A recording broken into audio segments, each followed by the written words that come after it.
Hello everyone, this is Ankita and welcome to Technolor. तो आज की इस वीडियो के अंदर हम डिस्कस करेंगे कुछ और इम्पॉर्टेंट्स कमेंट के ऊपर। जैसे कि आप सेशन फर्स्ट देख चुके होंगे कि लगभग मैंने बहुत सारे डाउट्स को वहाँ पर कवर किया था और जितने भी आपके डाउट्स थे उन्हें क्लियर करने की कोशिश की हो। तो होपफुली वो वाला वीडियो आपके लिए यूज़फुल रहा होगा। तो ऐसे ही जो और डाउट्स हैं वो यहाँ पर निकल के आ रहे हैं आपके ADIT कोर्स को लेके, आपके एंट्रेंस एग्ज़ाम को लेके, और फिर आप बोल सकते हो या फिर काउंसलिंग को लेके कि काफ़ी सारे स्टूडेंट्स को डाउट है कि अगर आप इस कोर्स को कर रहे हो तो उसकी क्या वैल्यू रहेगी, या फिर अगर आप इस कोर्स को कर रहे हैं तो आपके क्या क्या फ़ायदे होने वाले। इसी तरह से एक स्टूडेंट है जितेंद्र कुमार, उन्होंने यहाँ पर क्या किया हुआ है कि अपना जो क्वेश्चन है वो यहाँ पर लिखा हुआ और ये अप्रोक्स आपके क्या है कि सेवन तक आपके क्या है कि सारे डाउट्स हैं, और लगभग बहुत सारे जो स्टूडेंट्स हैं उनके भी यहाँ पर क्या है कि आपके जो क्वेश्चंस हैं वो यहाँ पर कवर हो जाएंगे। यानी कि कहीं ना कहीं उनके भी डाउट्स के आंसर आपको इस वाली वीडियो के अंदर मिल जाएंगे। तो चलिए वन वन करके हम यहाँ पर क्या करते हैं, सारे डाउट्स को देख लेते हैं कि आपका डाउट क्या है और उसका आपका सोल्यूशन क्या है या फिर उसका आंसर आपका क्या हो सकता है। तो जितनी मेरी समझ में है मैं सही आंसर देने की कोशिश करूँगी और जो एग्जैक्ट है वही आपको बताऊँगी। ऐसा नहीं कि कुछ भी आपका यहाँ पर झूठ होगा या फिर आपका फेक होगा। तो ये सारी चीज़ें आज हम डिस्कस करेंगे। तो चलिए सबसे पहले फर्स्ट कमेंट को यहाँ पर रीड करते हैं। यहाँ पर लिखा है कि काउंसलिंग फ़ीस 1000 रुपये, ठीक है। अगर मैं एडमिशन किसी कारण से नहीं ले पाया या डॉक्यूमेंट वेरिफिकेशन में फ़ेल हो गया तो क्या यह वापस होगा। देखिए इसके लिए मैंने आपको बताया कि जो आपके 1000 रुपीज़ जो है वो आपके रिटर्न नहीं होते। अगर आपका एडमिशन हो रहा है तो आपकी क्या है कि जो फ़ीस आप पे करोगे, आपकी जो भी सेमेस्टर वाइज फ़ीस लगेगी, ठीक है, सेमेस्टर वाइज फ़ीस आपकी जनरल OBC के लिए अप्रॉक्स 3200 रुपये है, तो उसमें आपका ये क्या है एडजस्ट हो जाएगा। SC ST EWS और PH वालों के लिए आपकी कोई फ़ीस नहीं लगेगी। यहाँ पर प्रोस्पेक्टिव है आपका, तो फ़ीस के लिए इसीलिए मैंने वीडियो नहीं बनाया आपका, क्योंकि प्रोस्पेक्टिव में सारी चीज़ें मेंशन है। अगर आपको नीड है तो आप कमेंट कर सकते हैं, मैं उसके ऊपर भी आपका एक वीडियो क्रिएट कर दूँगी ताकि आपको प्रॉब्लम ना हो। अदरवाइज़ जो आपके 1000 रुपीज़ हैं, अगर आपने एडमिशन नहीं लिया या फिर आप एडमिशन नहीं ले पाते हो किसी कारण से, तो वो यहाँ पर क्या है कि आपकी रिटर्न नहीं होगी। इस चीज़ को याद रखिएगा कि रिफंडेबल आपकी नहीं है। क्लियर है? First point I hope clear हो गया होगा आपको। सेकंड पॉइंट हम डिस्कस करते हैं कि इस कोर्स की वैल्यू क्या है या यह किसके समकक्ष मान होगा। देखिए NSQF आपको पता है, NSQF लेवल 6 के अंदर ये आपका कोर्स आता है। जैसे कि आपका कोपा है तो वो भी आपका क्या है कंप्यूटर की फील्ड का एक कोर्स है। तो अगर कहीं पर कोपा मांगते हैं तो वहाँ पर क्या है आप इस डिप्लोमा कोर्स को लगा सकते हो अगर आपके कोपा की मार्कशीट नहीं है, या फिर कहीं पर आपका क्या है कि 1 year diploma course in computer या फिर 2 इयर्स डिप्लोमा इन कंप्यूटर अगर मांगते हैं तो वहाँ पर आप इसको लगा सकते हो, क्योंकि यहाँ पर क्या है इसका लेवल आपका जो है वो कोपा से इंक्रीज NSQF 6 लेवल के इक्वल आपका है यहाँ पर।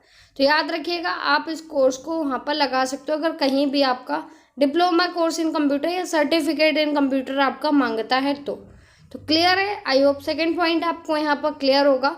अगर इसके रिगार्डिंग भी कोई आपका डाउट रहता है तो आप डाउट लिख सकते हो अपना कमेंट बॉक्स के अंदर। नेक्स्ट वीडियो में उसको भी रिजॉल्व करने की कोशिश करूँगी। 3 वाला देख लेते हैं हम क्या कह रहे हैं यहाँ पर कि क्या इस कोर्स के साथ हम गवर्नमेंट जैम की एग्ज़ाम की तैयारी कर सकते हैं, कितना समय मिलता है, एडमिशन लेने के बाद पूरे दिन का शेड्यूल क्या होता है, या हम कुछ और पढ़ सकते हैं, इतना समय बचता है। तो देखिए ये एक इम्पॉर्टेंट क्वेश्चन हो जाता है जब आप यहाँ पर एग्ज़ाम की तैयारी कर रहे हो या फिर आप ADIT एग्ज़ाम के अंदर या कोर्स के अंदर आप क्या कर रहे हो, एडमिशन ले रहे हो। तो देखिए इसके ऊपर मैं एक सेपरेट वीडियो बनाऊँगी कि आपका पूरे दिन का शेड्यूल क्या रहता है। अभी के लिए मैं ये बोल सकती हूँ कि अगर आप चाहें तो तैयारी कर सकते हैं। देखिए 9 से 5 तो आपकी जो क्लासेस हैं वो तो आपकी होंगी, उसके बाद अगर आप चाहें तो क्लासेस कर सकते हैं अपनी जो भी स्टडी है उसको अपने हॉस्टल में रह के, या फिर अगर आप बाहर रह रहे हो तो अपने रूम लेके उस तैयारी को वहाँ पर कर सकते हो। ऐसा कुछ नहीं है कि अगर 9 से 5 है तो आप इस बीच में पढ़ने की, अगर आपको टाइम मिलता है तो आप पढ़ सकते हो। वैसे जो आपकी कॉलेज टाइमिंग है वो 9 से 5 है, 9 से 5:30 तक आपकी यहाँ पर हो सकती है। तो यही आपका शेड्यूल रहता है। बाकी और भी चीज़ें देखेंगे, सिलेबस के ऊपर हम बात करेंगे कि एक्चुअल में आपको क्या क्या चीज़ें पढ़नी होती हैं और कौन कौन सी चीज़ों पे आपको ज़्यादा फोकस करने की नीड है। तो एक बार जो भी आपका counselling process, admission process complete होता है, देन हम इस पर बात करेंगे और सारी चीज़ें आपको समझाऊंगी यहाँ पर कि किस तरह से आपको स्टडी करनी है। ठीक है, क्वेश्चन नंबर 4 देख लेते हैं कि प्रोस्पेक्टिव में बताए गए मॉड्यूल को फुल कंप्लीट करवाया जाता है। क्या हम इस कोर्स को कंप्लीट करने के बाद सच में इतने सक्षम हो जाएंगे जैसा प्रोस्पेक्टिव में बताया गया। तो देखिए, मैं एक चीज़ साफ साफ क्लियर कर दूं कि लास्ट टाइम आपका कोविड की वजह से कोर्स तो आपका कंप्लीट करवाया गया है, मॉड्यूल्स आपके फुल कंप्लीट करवाए गए। ऐसा नहीं है कि कोई मॉड्यूल आपका स्किप करवा दिया, बस क्या है ड्यूरेशन थोड़ी कम हो सकती है। कम ज़्यादा डिपेंड्स करता है मेंटर के ऊपर कि आपके जो मेंटर्स हैं वो किस तरह से आपको यहाँ पर सिलेबस कंप्लीट करवा रहे हैं, किस तरह से आपके मॉड्यूल्स को कंप्लीट करवा रहे हैं। फुल कराने की बात है तो वो यहाँ पर करवाया जाता है और डिपेंड करता है कि आप कितने कैपेबल हो यहाँ पर इस कोर्स को करने के बाद इंटरव्यू फेस करने के लिए या फिर आप किसी जॉब को अचीव करने के लिए। ये आपका डिपेंड करता है। कोर्स बहुत अच्छा है, अगर आप मेहनत करेंगे, आप मन लगा के पढ़ेंगे और अगर आपके मेंटर्स अच्छे होंगे तो आप सच में इतने कैपेबल हो जाओगे कि आप इंटरव्यू को यहाँ पर फेस कर सको। लेकिन डिपेंड करता है आप पर भी कि आप किस तरह से स्टडी कर रहे हो, किस तरह से नोट्स क्रिएट कर रहे हो या फिर जितनी भी चीज़ें किस तरह से चीज़ों को समझ रहे हो। तो इसीलिए मैंने बोला जो बच्चे इंटरेस्टेड हैं कंप्यूटर की फील्ड में, प्रोग्रामिंग में, नेटवर्किंग में, वो इस कोर्स को करें। जो इंटरेस्टेड नहीं है, सिर्फ पैसे देख के आ रहे हैं, तो वो इस कोर्स को ना करें। ये चीज़ मैं अभी क्लियर बोल रही हूँ। अगर बाद में आपको प्लेसमेंट नहीं मिलता, आप कोई इंटरव्यू क्रैक नहीं कर पाते, तो उसके लिए प्लीज़ कमेंट मत कीजिएगा कि मेरा यहाँ पर इंटरव्यू नहीं हुआ, मुझे जॉब नहीं मिली। अगर आपने स्टडी अच्छे से करोगे तो कहीं ना कहीं आपको प्लेसमेंट मिल जाएगा।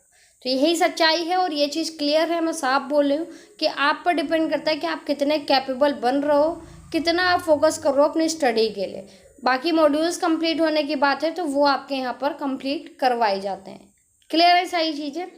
5 के ऊपर बात कर लेते हैं कि आपका जो 5 कमेंट है वो यहाँ पर क्या है, कोर्स को कंप्लीट कराने के बाद आगे क्या स्कोप होगा और हमें अपने स्किल में इम्प्रूवमेंट कर सकते हैं, कौन सा कोर्स कर सकते हैं या फिर सेल्फ एम्प्लॉयमेंट में क्या है, क्या हम सच में सक्षम हो जाएंगे जैसा प्रोस्पेक्टिव में बताया गया।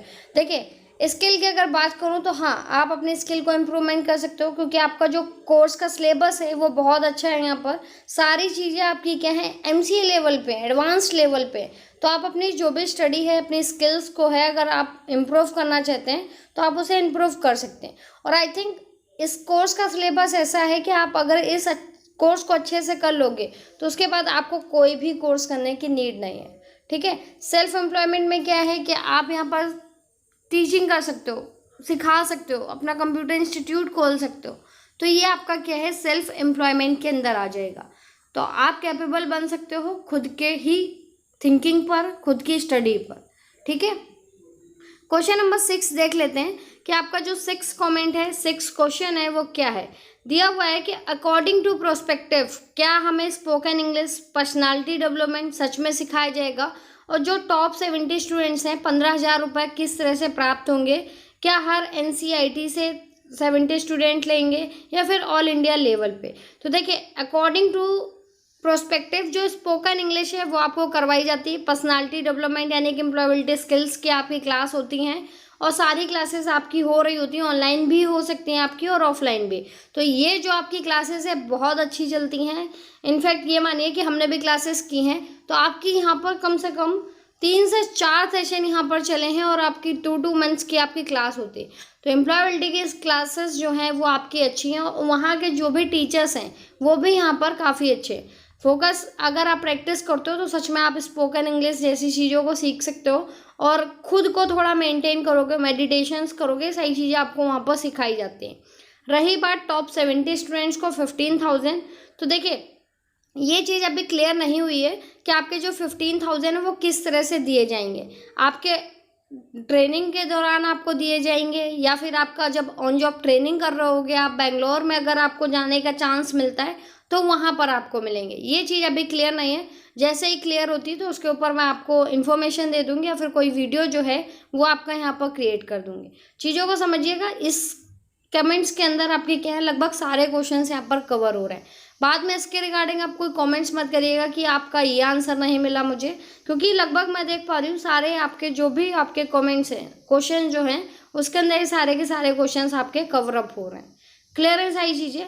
देन देख लेते हैं हम 7th को कि आखिरी किंतु बहुत महत्वपूर्ण सवाल, एडमिशन लेने के बाद हॉस्टल कैंटीन मेस की जो फीस है वो क्या होगी, हर महीने ली जाएगी या पूरे साल का एक बार में। देखिए जब आप कहीं पर एडमिशन ले रहे हो आपको हॉस्टल और जो कैंटीन है वो प्रोस्पेक्टिव में है, मैंने बता दिया आपको हॉस्टल मिलेगा या फिर नहीं मिलेगा।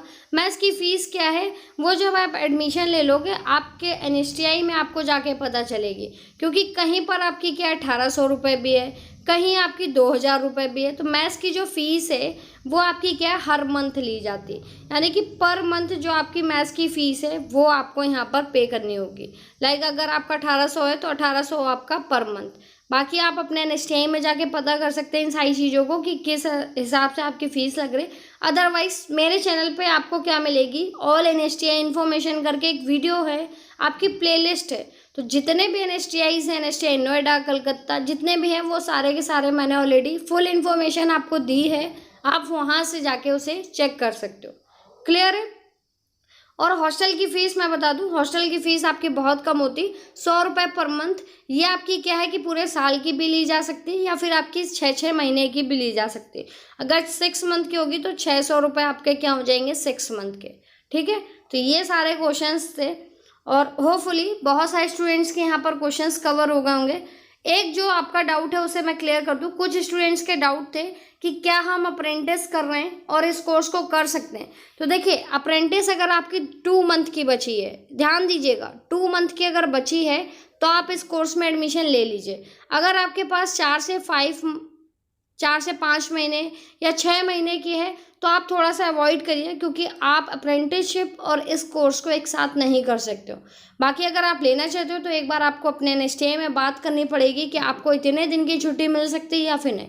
2 मंथ जिनके हैं उनको मैं एग्री करती हूँ, इसलिए क्योंकि आपका क्या है अभी काउंसलिंग प्रोसेस चल रहा है और जब तक आप क्लासेस लोगे जाके एडमिशन आपका हो जाएगा तब तक क्या है आपके जो 2 मंथ्स है वो यहाँ पर कंप्लीट हो जाएंगे। तो इसीलिए जिनके पास 1 से 2 महीने अप्रेंटिसशिप के लिए बचे वो इस कोर्स के लिए एडमिशन ले सकते हैं। अदरवाइज़ जिनके पास 4 से 5 महीने हैं वो थोड़ा सा अवॉइड कीजिए। अदरवाइज़ आप अपने एनएसटीआई में एक बार बात कर लीजिए, यही मेरा ओपिनियन है। ठीक है, तो होपफुली सारे जो डाउट्स हैं आपके वो यहाँ पर क्लियर हो गए होंगे। सेकेंड काउंसलिंग जो डेट है वो आपकी जल्द ही आ जाएगी। जैसा कि आपको पता है कि आज 3 है तो लगभग दोपहर तक आपके आने के चांसेस हैं कि आपकी जो सेकेंड काउंसलिंग का लिंक है वो यहाँ पर एक्टिवेट हो जाए। और जो कट ऑफ रहेगी वो आपकी क्या है अप्रोक्स 50+ तो होनी चाहिए। 50 के जो स्टूडेंट्स हैं उनका एडमिशन यहाँ पर सेकेंड काउंसलिंग में चांसेस है कि आपका हो जाएगा। बाकी अगर इसके रिगार्डिंग कोई अपडेट रहता है तो वीडियो के थ्रू अपडेट करने की कोशिश करूँगी। और फिर भी अगर आपका कोई डाउट रहता है तो आपको पता है आपको कैसे लिखने हैं अपने डाउट को, #डाउट के साथ अपने जो भी डाउट्स हैं उनको यहाँ पर क्लियर करना है। क्लियर है सारी चीज़ें। तो चलिए फिर मिलते हैं हम नेक्स्ट वीडियो में नई अपडेशन के साथ, नई इन्फॉर्मेशन के साथ। तब तक के लिए आप अपना ध्यान रखिए। Bye bye, take care.